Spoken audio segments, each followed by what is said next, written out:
we reached out to some people because there were people that were booking sessions every week. So they would come to use Menti every week because it wasn't accessible anywhere else. And then we seeked them out and we gave them prototypes.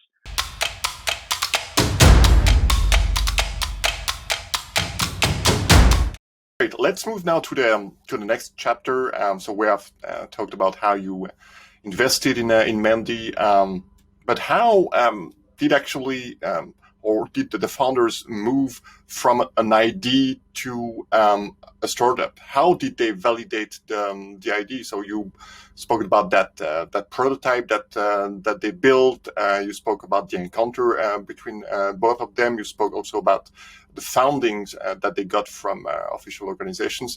Were there any other activities that were undergoing to prove that it worked and to validate the initial business idea? So, I mean, these founders are very, very special in that Sami has good business sense.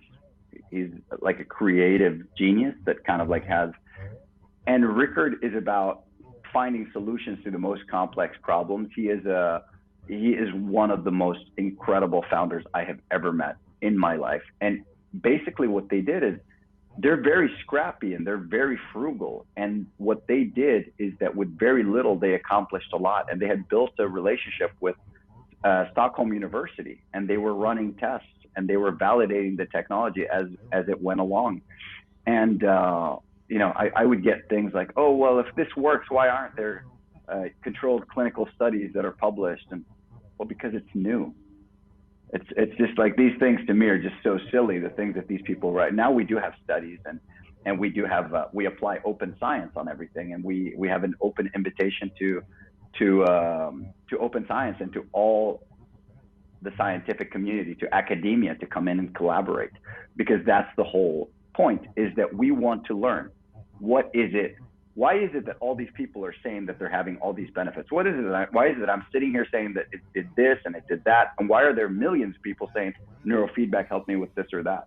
What we need to do is we need to be able to put a color-coded, evidence-based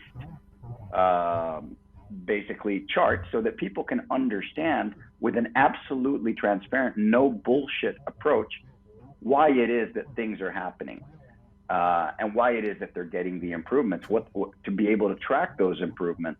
And they built it because they both had this idea that this had to go to the masses. Neurofeedback is something that had helped, Sami. And what he was thinking is like, it's not very practical that people have to come. He had a clinic. He knows what it's like. 5 people a day would come. It's very costly. You would go there. You'd pay $100 per session. You would get, 20, 30 sessions. The average, single mom with 3 kids can't afford that. They're trying to pay rent. And that was kind of where the whole idea happened. Even before we had arrived at this, it's about overall brain health. That is what we're doing. We're improving brain health.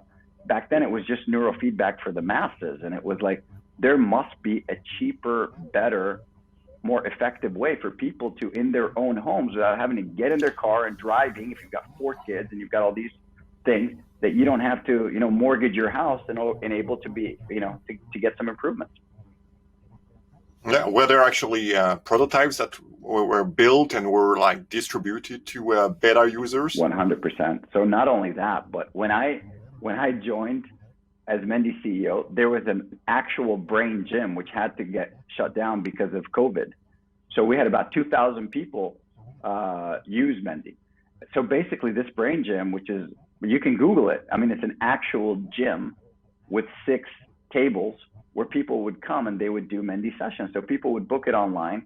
Look, Sweden is like a tech superpower. Like, these people are the early adopters, and these people are, this is the first world. For me, coming from Costa Rica, it's a very, very glaring difference between them and us.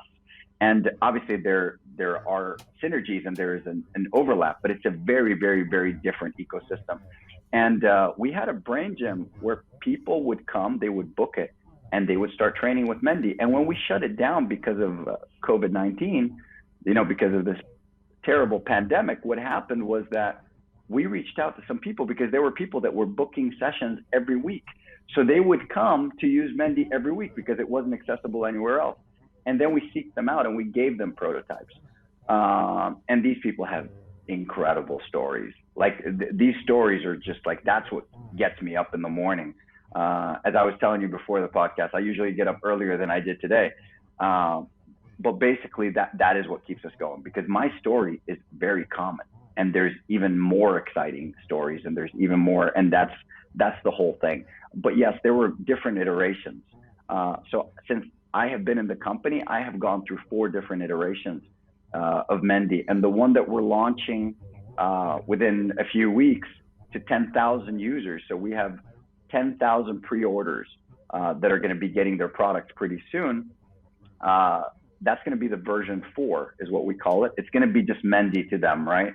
And it's got a heart rate variability monitor, because it's not just about, it's about overall brain health, and it's about overall health. And Mendy is not a hardware company. It just has a hardware component, which is the measurement tool that makes you access the neurofeedback and, those, but there's value in it even without the hardware.